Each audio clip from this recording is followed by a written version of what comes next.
Kula nuwun pangapunten, nek nganti Antarja wani pripun? Lho, lha mbok dicoba. Dijajal apa piye? Baladewa musuh Antarja ora bakal wedi. Antarja kowe wani? Wantun. Lho, bocahe wani. Nun sewu lho, panjenengan menika dereng prisa kekuwatane Antarja. Mula dadi piyai menika aja sok ngembe, ngempukke watu, ngatoske banyu. Karemu piye? Antarja sowan betahipun menawa? Nyuwun ngambil Kyai Nenggala. Lajeng aku ora entuk. Antarja panjenengan tak piloro, tak ajar. Nek wong tuane ra trima pripun? Lho nek wong tuane Antarja ra trima kok tekan kene. Tenan apa piye? Tenan apa piye? Nyuwun pamit kula tak matur Kanjeng Rama. Aja wis. Nantang Kanjeng Rama padhake wong tuaku ki wong jireh. Kula tak matur. Ya piye? Antasena kan bisa nggeni ugi sowan wonten negari Durawati. Lho, wigatine nyuwun ngampil Sekar Wijaya Mulya. Ingkang sekawit kula mboten ngeparengaken ning gandeng kula menika kemutan lelabatanipun Kyai Semar. Lelabatanipun Kakang Nayantaka tumuli pusaka kula paringaken. Lah samangke menawi panjenenganipun Koko Prabu menika dipun suwuni ngampil Kyai Nenggala namung sekedhap dipun suwuni ngampil kok ora entuk. Menapa panjenengan menika mboten kemutan dhateng lelabatanipun Kakang Semar? Lho lah aku ya kelingan. Lah inggih, menawi kemutan mbok ya diparingi ngampil. Ming mari ngampil kok angel ngopo to? Lah kuwi pusakae. Wijaya Kesuma menika ya pusaka. Sami-sami pusaka kula maringaken kok panjenengan mboten menika mengko dikira, lho anake Prabu Basudewa ki jebul apik Kresna mbangane Baladewa. Kresna disuwuni ngampil diparingke kok Baladewa ora ki. Yen ngono pancen bener omongane wong kae Baladewa ki wonge galak ora entuk disili apa-apa. Pelit. Nyo. Kok njur mak slonong saka tengah epek-epek Antarja wonten timbalan. Kyai Nenggala wis diparingake ki lho. Wo, matur sembah nuwun, ora caturan. Kula ngaturaken panuwun. Ora caturan kok Nenggala. Inggih ngestaken dawuh. Kakang Semar, kula janjane piye to niyate? Lah kok anak-anak Pandhawa mbok utus supaya nyuwun pusaka telu. Pusaka ke pusakaning Koko Prabu Mandura lan pusakaning Kyai Prabu Darmakusuma. Ya, piye Semar? Jane keterangane piye Semar? Wah, Depol. Karepmu piye? Astunipun niki mung dienggo syarat. Lah iya. Syarate syarat apa? Mergi kula menika nampi sasmitaning dewa. Jawata badhe matedhakaken kanugrahan ingkang winastan Wahyu Pamongagung. Wahyu Pamongagung nggih. Lah syarate kudu nglumpukke pusaka telu niki. Pusaka telu niki wis mlumpuk teng Karang Kadempel. Muga-muga niki syarat wis sah. Teges Wahyu bakale mandhap. Lho, lah banjur sapa sing arep nampa Wahyu? Kula piyambak dereng ngertos, Ndara.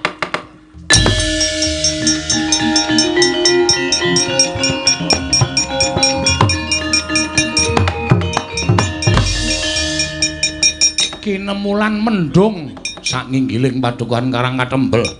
Angen danu kaya bakal jawah dres. Jroning Karang Kadempel parandening mangke ana kirat sak gebiaran ingkang nganyigar punang mendung. Tengah biak nyareng itu muruning Wahyu kalih werni Sang Pamongagung manjing anggane Kelurahan Semar tuwi nata Ndarawati.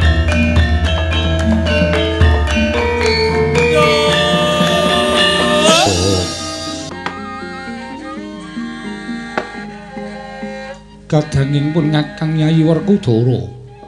Barep kakangku apa? Ora pangling iki kaya sowane Atmajamu. Ya kuwi si Abimanyu kelawan Kulup Tetuka. Wah. Mara kaki timbalono. Wigatine apa? Abimanyu karo Gatotkaca ana ing negara Ngamarta.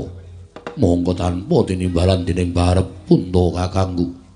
Dimas kadangipun Kakang sumeneo sawetara pun Kakang diandang marang soaning Atmajaku sakarone Yayi ya luwih prayoga. Abimanyu padha raja saprapta munggir anakku bocah bagus tansah pinaringaning kawidadan niring sambikala. Kula ngaturaken sembah bekti kula kunjuk. Ya nggih tak tampa.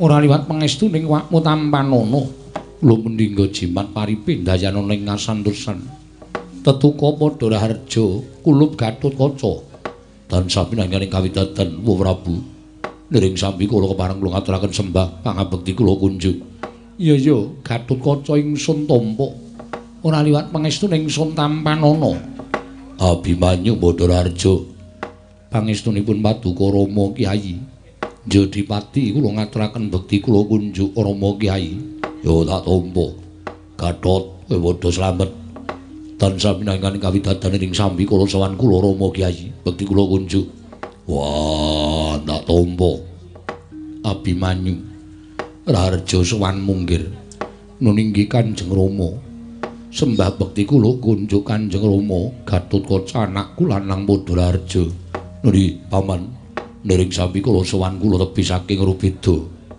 kulup sakarone sawise katon asu ingkang dadi napas asat ingkang dadi riwe mara diagi matura marang awakmu ing Amarta ana wigati apa dene sira kurup sakloron sowan mongko tanpa tinimbalan nggir Abimanyu apa dene Gatotkaca sewu-sewu kalepatanipun ingkang putra Tadah Wadana sowan kula menika mboten saking pikajenganipun ingkang putra piyambak namung dapur dipun utus dening Siwana Yantaka sira diutus dening Kyai Semar ih kasinggihan mekaten wigatine apa nggir para gage matura nalika semanten kula nderekaken dhateng kadang kula pun nyayi wisanggeni anggenipun nglempahaken sanggihaning para putra tuwin kakanthi sowan dhateng Karang Kadempel njumbuhaken kelan pasumpenan ingkang linampan dening pun kadang kula Yayi Wisanggeni tumunten sak sampunipun menika Siwana Yantaka paring dawuh bilih badhe anggadhahi sedya nedya mbangun desa. Kula nyuwun pangapunten. Nanging ngendikanipun Siwana Yantaka sedaya badhe rancak gegayuhan ingkang ginayu dening Siwa Semar menawi Pandhawa ingkang suka sabiyantu bot repotipun Siwana Yantaka. Apa ingkang kudu ingsun tindakake Abimanyu? Ngendipun Siwa Badranaya paring dawuh badhe rancak anggenipun badhe nglampahi mbangun desa menawi para Pandhawa suka paring ambil wujuding pustaka Jamus Klimasada kinarya syarat sarana pambanguning desa Siwana Yantaka wa Puntadewa semban kula miat langening kalanggiwan aglar pandan moncar Om tinon lir kakonang samsara tetan padhang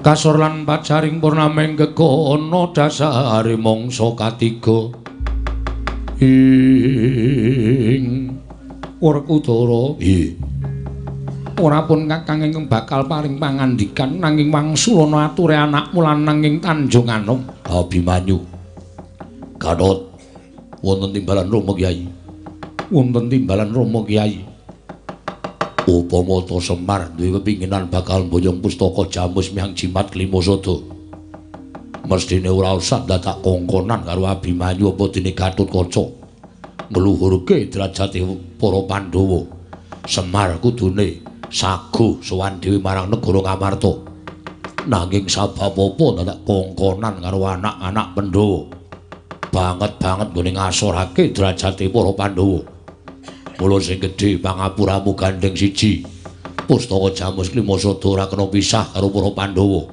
loro gegayuhane Semar mung sak desa wae aku dadak nganggo pusaka pustaka Jamus Klimasada kowe bali nggir matura karo Semar Badranaya yen to pustaka Jamus Klimasada ora bakal luwal saka negara Ngamarta yen Semar butuh kudu teka dhewe ning negara Ngamarta ora usah dadak kongkonan sapa-sapa Gatot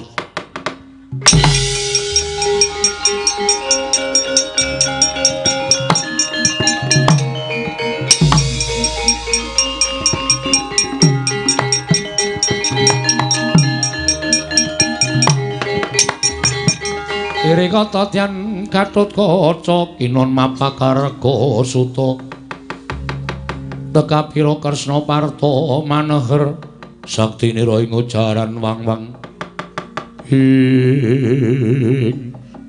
nyuwun mapunten po sewu kalapatanipun ingkang putring Pringgondani Tadah Wadana Rama Kyai kula nyuwun pamunten sanget-sanget Siwanayantaka anggenipun paring dawuh dhateng ingkang putra pun Gatotkaca saged lan botenipun pustaka Jamus Miang Jimat Lima Sada kula ingkang badhe amboyong menawi ngantos sowan kula wonten Karang Kadempel mboten nganti pustaka Jamus Miang Jimat Lima Sada kados pundi mangke gempal manahipun Siwanayantaka lan sakmangke boten badhe pitados malih kaliyan ingkang putra pun Gatotkaca mila saking menika timbang wangsul kula wonten ing Karang Kadempel ingkang putra ing Pringgondani boten boyong wujuding pustaka Jamus Lima Sada nadyan putung mugi kabandhemna remuk mugi kasawurna wah cangkeme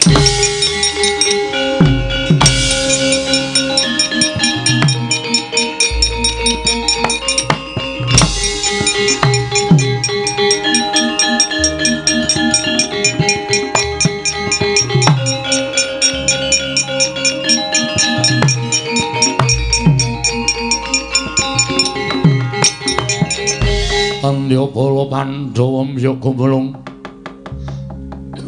mangung siring sata Kurawa gambahung Kesrogatitik nun mapunten Kang Prabu paripaksa kula ingkang radiming setanggen kula sowan anyaket lenggah paduka Kanjeng Kang Prabu kembar Sedewa ragile ning apa mara gage matur marang wak kadangmu sepuh ing Amarta supados samangke sampun ngantos pinaya ing para kawula supados samangke sampun ngantos dados raosanipun para kawula negari Ngamarta ing atasipun Kakang Mas Jodipati mulasara dhateng putranipun piyambak menapa dening Kakang Mas Madukara samangke menawi ngantos seling surup kalian pun Abimanyu tanpa ndhe namung badhe dados regejegan menawa kula suwun kanthi sanget monggo to kula aturi metang kula aturi gelar tuwin kula aturi gulung lelabuhanipun Kakang Semar tumraping para Pandhawa menika boten saged kapitan mawi wilanganing driji namung sampun marambah makaping-kaping bebasanipun Pandhawa kuncung ngantos gelung Pandhawa jabang ngantos craprang Kakang Semar boten uwal saking lelabetanipun kaliyan para Pandhawa menawi namung nyuwun ngambil pustaka Jamus Lima Sada paduka awel tumunten pasrahaken rembag menika dhateng pun Kakang Mas Jodipati monggo Kakang Mas Jodipati menika boten saged pirembagan ingkang dipun ginakaken namung ngokol menika mangke mboten kanten-kantenan kedatosanipun to Kang Prabu.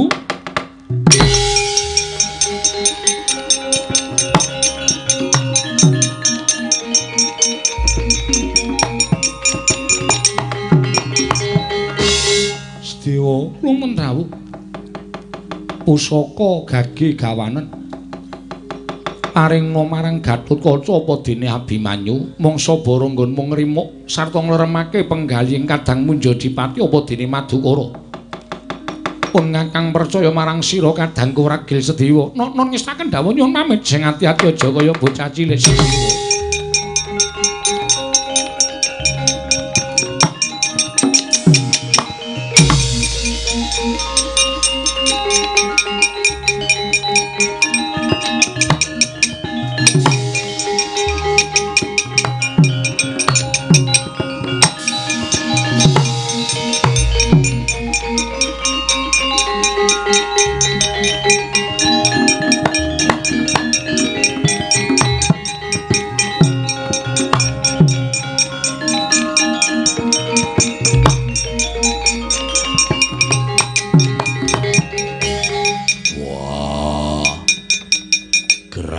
ora mulang kowe wani karo wong tuwa. Sekecap ucapmu padha karo ngilani dadane wong tuwa-tuwamu Pandhawa. Nyuwun mapunten Rama Kyai. Menawi kula aturaken menika supados sak mangke kula saged njagi dhateng kesagan minangka dados satriya. Wah, mulang karo wong gerang.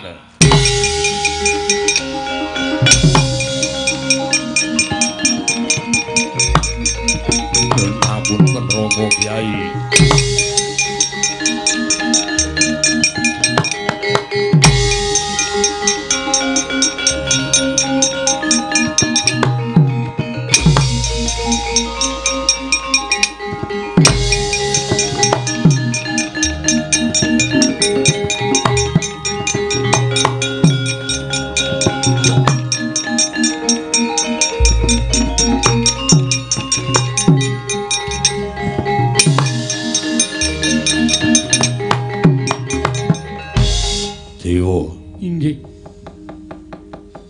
aja dadi palange Werkudara. Kowe ngerti watak wantune kadangmu panenggak? Inggih, kula ngertos. Namung menawi ngaten menika kula badhe ikhlas natahaken dhateng pejagesang kula. Natake kanggo sapa? Kagem anak kula Gatotkaca. Bocah ora ngerti tata krama, aja mbok labuhi. Ndak gedhe ndase. Ya ajare ora pati-pati lere durung kutobat karo wong tuane. Kula ingkang nyuwunaken pangapunten, Mas. Wah, inggih kula ingkang nyuwunaken pangapunten. Mergi menapa? Namung badhe anambak dhateng pinten-pinten raosanipun para kawula. Ingkang sami priksa jenengipun Kakang Mas Mulasara dhateng putra piyambak. Menika rak mboten sae to. Mangke kinten ingkang putra kaliyan tiyang sepuhipun menika mboten rukun. Mboten gathuk tuwin mboten mathuk ing pemanggih. Tumunten kula nuwun sewu ingkang ngumbar dhateng mubal babaling nepsu malah sing tuwa menika rak mboten prayogi. Wah, inggih menapa mboten? Yo. Sabanjure piye? Koko Prabu Darma Kusuma sampun maring dawuh dhateng kula, pustaka Jamus Lima Sada kinen maringaken dhateng Gatotkaca. Wah, aja ngapusi. Mboten. Menawi kula wantun matur dura ngersanipun Kakang Mas Jodipati, jangga kula kinarya lintu. Oh, tenan. Inggih. Wah, ya wis. Sakarepmu ning kowe kudu tanggung jawab. Kula tanggung jawab, Kakang Mas.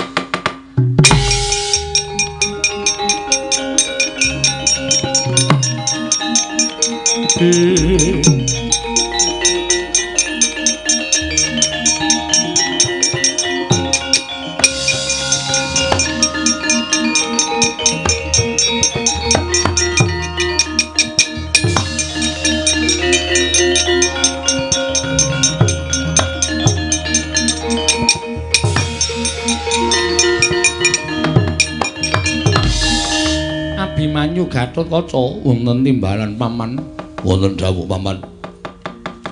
Pustaka Jamus Lima Sada keparenging wakmi ngamarta kowe ingkang kudu ngasta. Nggih, ngestaken dawuh. Reksanana aja nganti tiba ning astane wong kang kurang tanggung jawab. Mung buta kinarya syarat ya cukup syarat wae wis paripurna kondurna. Nun inggih ngestaken dawuh budhal, ngestaken dawuh Kanjeng Rama.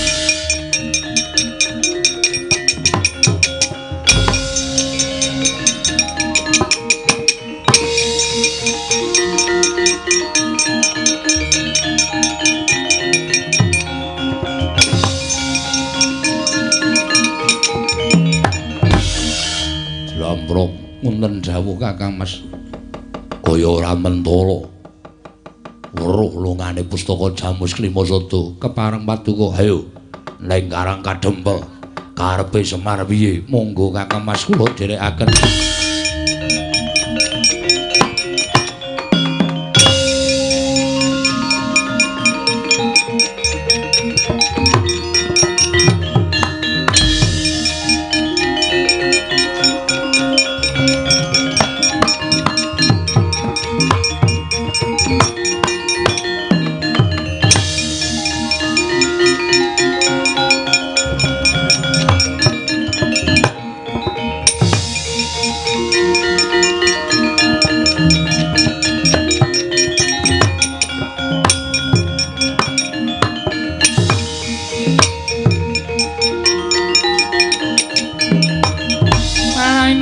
Bang mangaruna kadinetrane nganggo rapo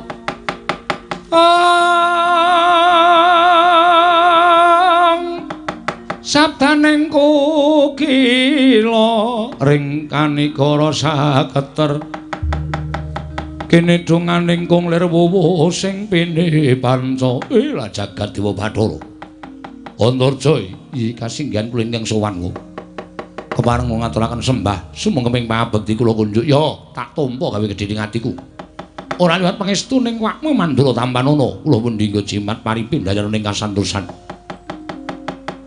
janur gunung kadingaren nggon musawana negara Mandura eneng apa Antarja mugi andadosna ing kawuningan wo kula dipun utus dening Kyai Semar Badranaya inggih Siwana Yantaka lho diutus dening Kakang Semar kasinggihan mekaten wigatine namung badhe wonten sukalira ing penggalih Paduka Prabu amaringaken ngambil pusaka Mandura.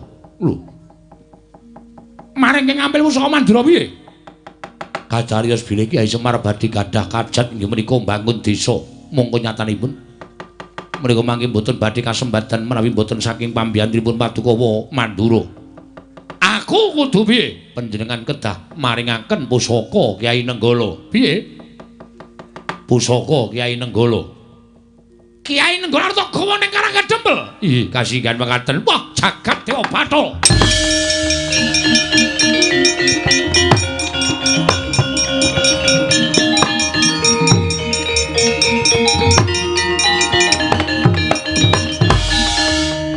Antarja, wonten timbalan. Mesine kowe iso mikir.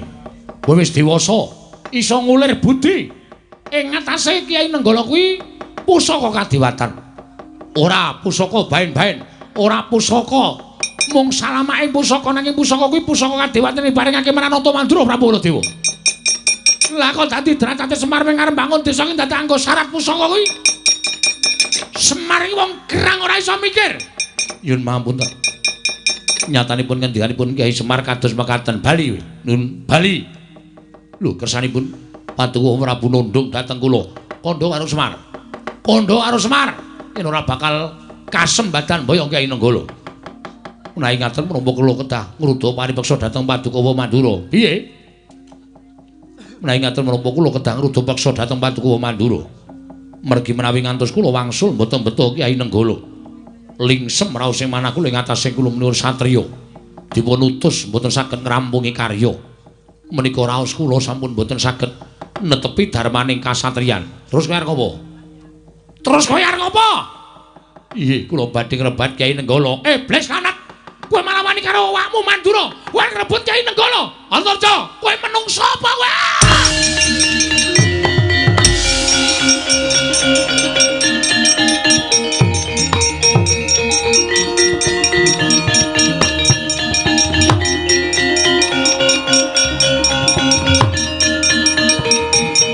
maning jajalan sekertane bawana menungso ora tataran.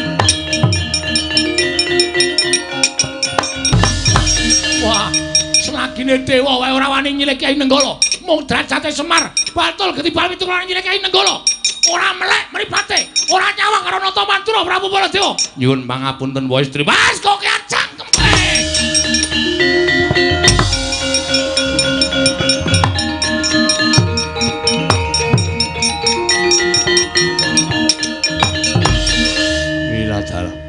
Ora kena dialus Ratu Mandura.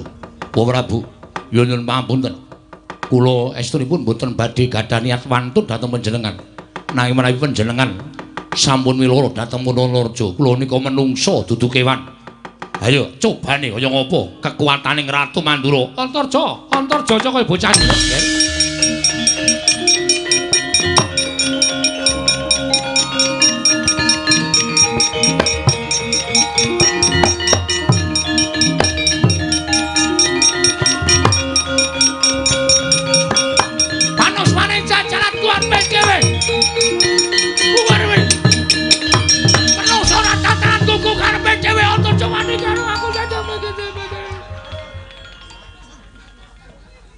Kresna inggih. Kok duka-duka nesu karo Antarja. Kula nuwun pangapunten, nek nganti Antarja wani pripun? Lho, lah mau dicoba. Dijajal apa piye? Baladewa musuh Antarja aku ora bakal wedi. Antarja kowe wani? Wantun. Lho, bocahe wani. Nun sewu lho, panjenengan menika dereng prisa kekuwatane Antarja. Mula dadi piyai menika aja sok ngembe ngempukke watu ngatoske banyu. Karemu piye? Antarja sowan betahipun menapa? Nyuwun ngambil Kyai Nenggala. Lajeng aku ora entuk. Antarja panjenengan tak piloro, tak ajar. Nek wong tuane ra trima pripun? Lho nek wong tuane Antarja ra trima kok tekan kene. Tenan apa piye? Tenan apa piye? Nyuwun pamit kula tak matur Kanjeng Rama. Aja wis. Nantang Kanjeng Rama padhake wong tuaku ki wong jireh. Kula tak matur. Ya piye? Antasena kan pisanggeni ugi sowan wonten negari Durawati. Lho, wigatine nyuwun ngampil Sekar Wijaya Mulya. Ingkang sekawit kula mboten ngeparengaken ing gandeng kula menika kemutan lelabatanipun Kyai Semar. Lelabatanipun Kakang Nayantaka tumuli pusaka kula paringaken. Lah samangke menawi panjenengan Koko Prabu menika dipun suwuni ngampil Kyai Nenggala namung sekedhap dipun suwuni ngampil kok ora entuk. Menapa panjenengan menika mboten kemutan dhateng lelabetanipun Kakang Semar? Lho lah aku ya kelingan. Lah inggih, menawi kemutan mbok ya diparingi ngampil, ming maring ngampil kok angele ngopo to? Lah kuwi pusakae. Wijaya Kesuma menika ya pusaka. Sami-sami pusaka kula maringaken kok panjenengan mboten menika mengko dikira, lho anake Prabu Basudewa ki jebul apik Kresna mbangane Baladewa. Kresna disuwuni ngampil diparingke kok Baladewa ora ki. Yen ngono pancen bener omongane wong kae Baladewa ki wonge galak ora entuk disili apa-apa. Pelit. Yo. Kok njur mak slonong saka tengah epek-epek. Antarja wonten timbalan. Kyai Nenggala wis diparingake ki lho. Wo, matur sembah nuwun, ora caturan. Kula ngaturaken panuwun. Ora caturan kok Nenggala. Inggih ngestaken dawuh.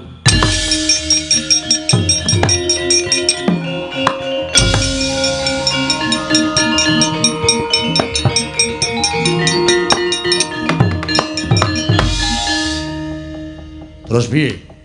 Samenika ngaten, monggo nyaketi Karang Kadempel sowan dhateng Kakang Semar. Sedyanipun menapa, pikajenganipun menapa, rak malah sekeca ta ora usah dadak nesu-nesu kaya ngaten menika. Oh ngono. Inggih. Ya wis ayo. Budhak ning Karang Kadempel, monggo Koko Prabu kula dherekaken.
Janjane piye to niyate? Lah kok anak-anak Pandhawa mbok utus supaya nyuwun pusaka telu. Pusaka ke pusakaning Koko Prabu Mandura lan pusakaning Kyai Prabu Darma Kusuma. Ya, piye Semar? Jane keterangane piye Semar? Wah, Depol. Karepmu piye? Astunipun niki mung dienggo syarat. Lah iya. Syarate syarat apa? Mergi kula menika nampi sasmitaning dewa. Jawata badhe matedhakaken kanugrahan ingkang winastan Wahyu Pamongagung. Wahyu Pamongagung nggih. Lah syarate kudu nglumpukke pusaka telu niki. Pusaka telu niki wis mlumpuk teng Karang Kadempel.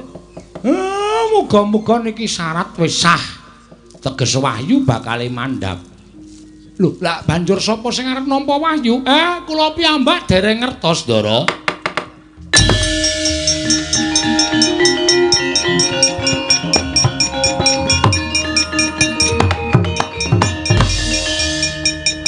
Kinemulan mendung sakinggiling padukan Karang Kadempel.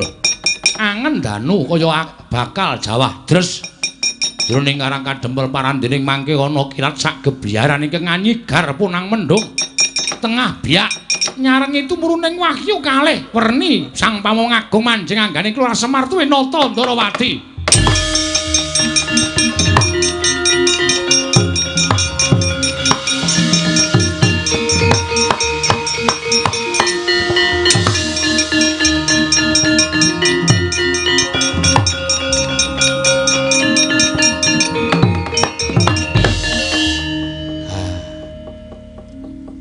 Sampeyan ngonten kok sing entuk kabejan lho. Cahya ingkang siji manjing andaning Ki Kakang Semar. Berarti wahyu pun manjing enten angganipun ingkang abdipun Semar kalih Sinuwun Ndarawati. Ingkang pancen pantes lan cinampiran kewajiban kedah momong dhateng satra ingkang ateteken ati suci pepayung budi rahayu. Inggih menika para Pandhawa. Kekiyataning wahyu menika dadi sangu anggen kula mbangun desa Karang Kadempel supaya luwih apik lan supaya luwih becik Ndara. Pusaka tak suwun. Monggo pun rampung kok gelem gunake.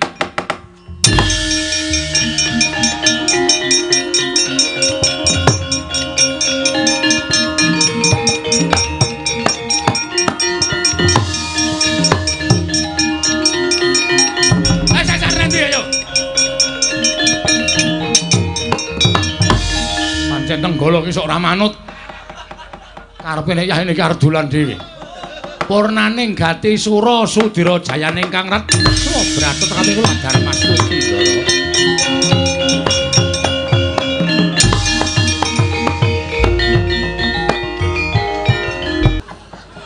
Diwetke meneh loro. Iki lagi dadi bintang ya loro. Sing siji bintang Kejora.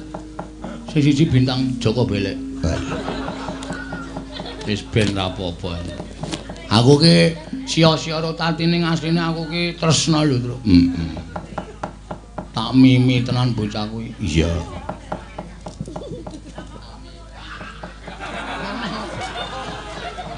Di apa kan? Di meme.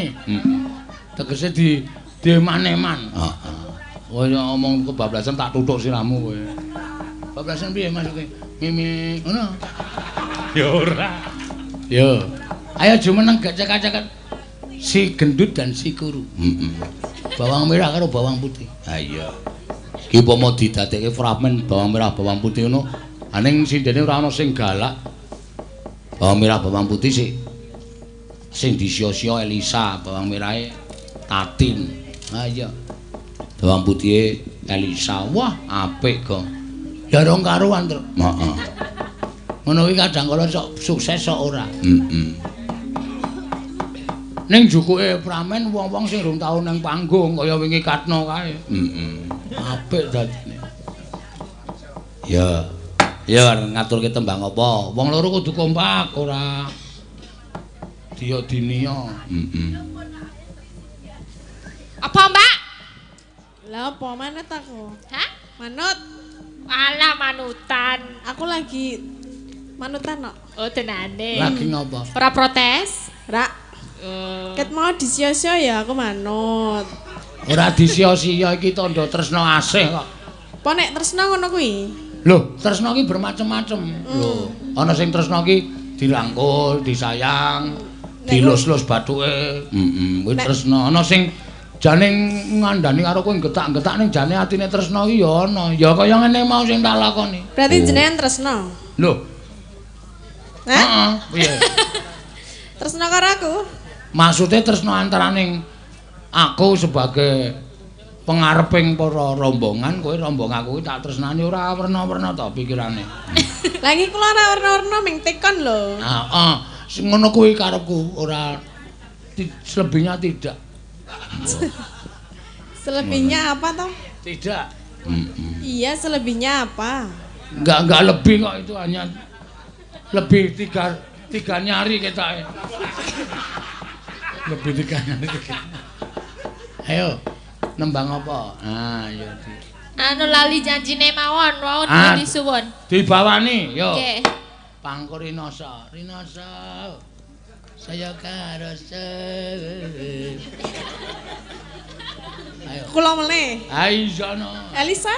Ayo dobel wong loro. Heeh. Iki tapi bawane khusus Pak Tatin lho, Pak. Ana transferan. Oh iya. Syukur. Lumayan. Pundi? Iki tak wacake sik to rasa kesusu to. Oh nggih. Lho kok dihapus. Oh, rasida. Pesan ini dihapus. Oh, berarti rasida mau kaya makting. Metu gambare slip pembayaran mau lho. Saono wis dikelaske wae. Ayo. Mpun. Ayo. Angkor Rinoso. Angkor Wiralama mbok. Apa kok? Wirama. Angkor Wiralama. Wirama. Ayo karang lambene ketekuk kok. Kon mijetke jarene. Apa? Jarene kowe? Jarene genjek kan mijetke.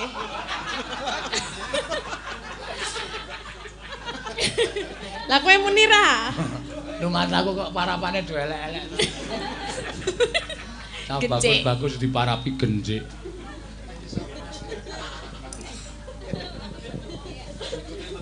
Ayo. Ring. Nok kodhoke. Mulane Kualat iki maune. Napa? kodhok apa-apa. Njajal disogok matet ngono. Nek didungo mateot berarti kodhok. Sogok mak yo ngono e. Wong.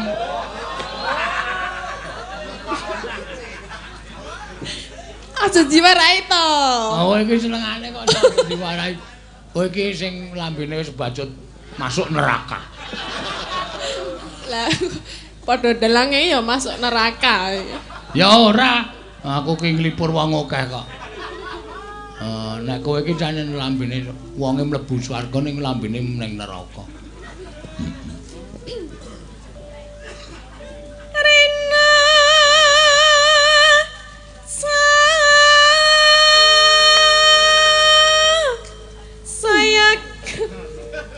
saya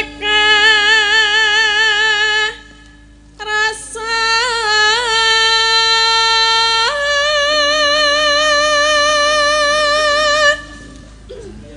Terus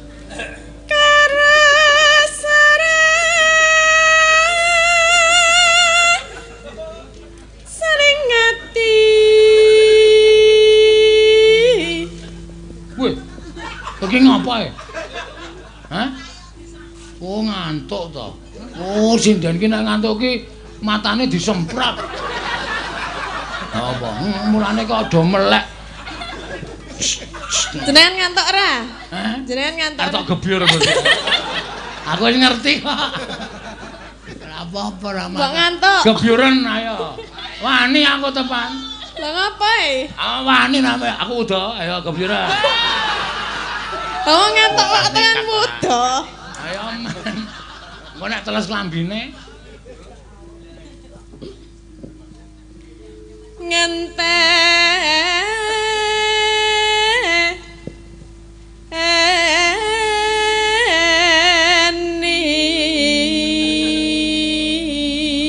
pancen yo werna-werna le nggo cegah ngantuk. Nek tiwik disemprot raine. Nek orisa mangan ayo. Mboyo sithik-sithik. Kuwi mamah kaya ngrekoso banget. Mbok dimamahke. Tak pancal ndasmu lho. Lah ngapa ta? Mamahke dengkul. Iki dikeke nyos. Aku mamah wis ra lembut kok. Mergane ngapa? Ompong lho kene iki ompong kabeh kuwi. Kaya sapi. Heeh. Wis iki wis tak jabutke loro iso nek prai arep tak jabutke loro kabeh wis cilaka iki ora ganteng. Waduh. Wayane ora. Wis ora iso ngletak ya. Sesuk nek wis kene ompong nek kowe pengen tak mamah njajal lho iya. Ya ngompong kok mamah iki. Tak keke pinggir wis.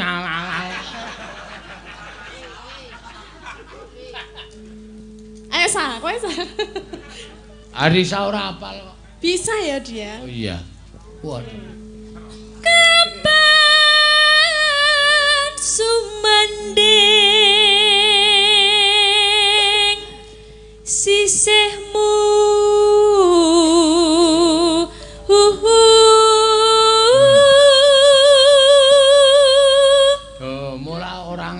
Eri saiki nek mangan, angel to le lembut. Aku tisu kok sik tomplok.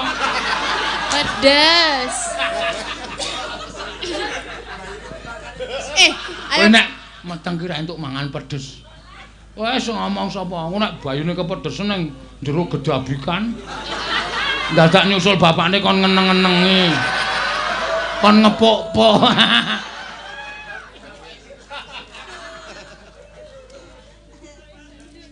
Ayo. Ratri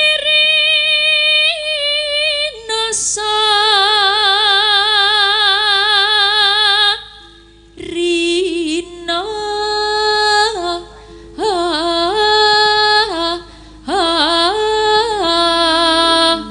apa Juan?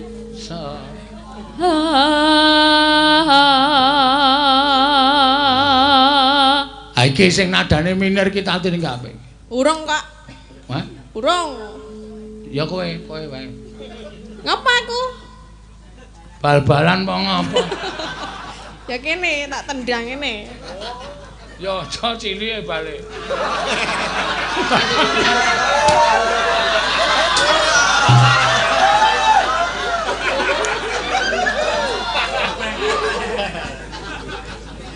Setan ora. Ya aku dijukuk ora iki.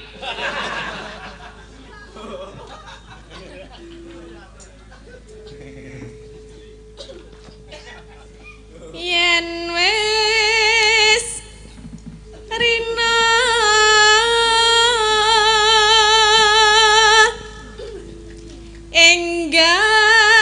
enggal Pulang. ratri kang kadulu.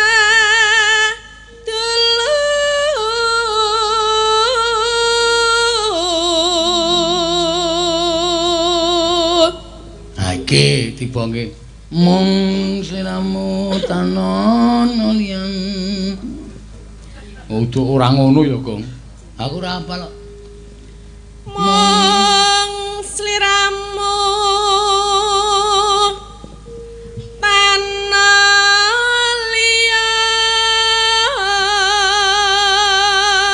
Liyan apa liya? liya Oh ya. tak tresnani lahir Sing dalan.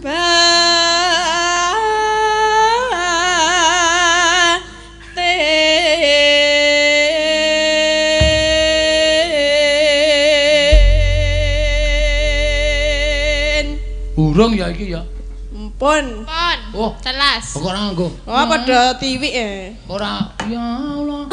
Amin ngono kae lho. Lah kan gak Beten, pilih. bedo. Wah. Wah, Bagong ki ora ngerti bawa kuwi kae-kae sing tembang ndak pilih. Nah iki pangkur rinoso. Nggih. Oh, ayo pangkur ki werna-werna e. Heeh. Ana sing pangkur Tanjung Gunung sing nggo gebrak daerah Pundong. Ana ya, ana pangkur Macan Ucul ya ana. Pangkur Segara Kidul ya ana. Oh iya. Pangkur Macan kae macane Ucul. Lah dalah ngono kae. Heeh. Werna-werna kok anggitaning para empu, anggipaning para pinter iki biyen macem-macem kok. Sing jenek Yoja sing kondang ya Yang Cakrawarsita. Kuwi dengan ketawang Basanta. Heeh. Kuwi tau tekan NASA kono. Heeh. Tawang Basanta Kinarta Sabda ya karyane pirang-pirang. Oh. Kabeh iki duwe ciptaan dhewe-dhewe kok. Oh iya, Tru. Heeh.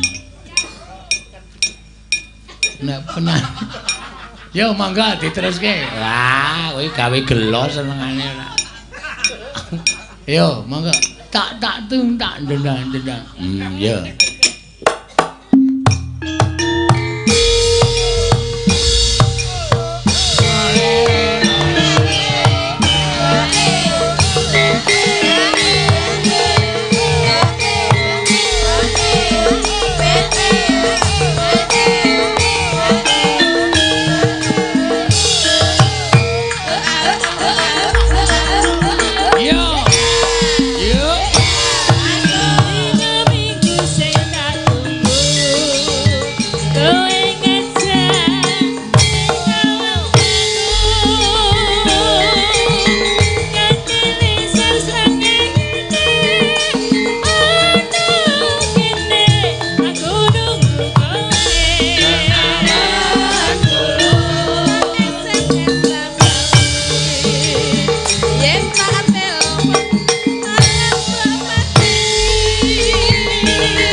Sampun.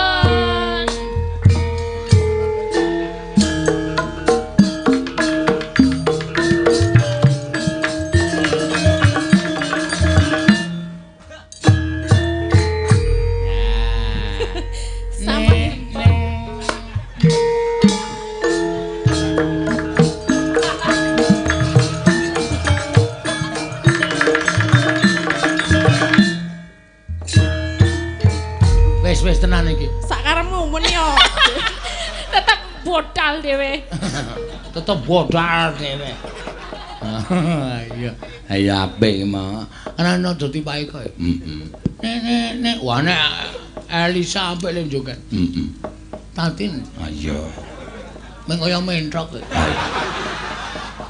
Meng sing diandalke meng brutune ndun-ndun. Anggere kapet trat. Kapet trat. Telung jangkan elek. Mentok kan ngono iki ta. Ya wis ben ora ngono. Mangkel medun mayang iso dunak-unake. Wah, tak tandangi. Padake amuk Suramrata, Suramrata imbang yen padha glendang nenggol. Ora ndi tenggolo kok glendang nenggolo. Wis sak penake dhewe. Slendro. Ya. Janing yaning talaka kadilanget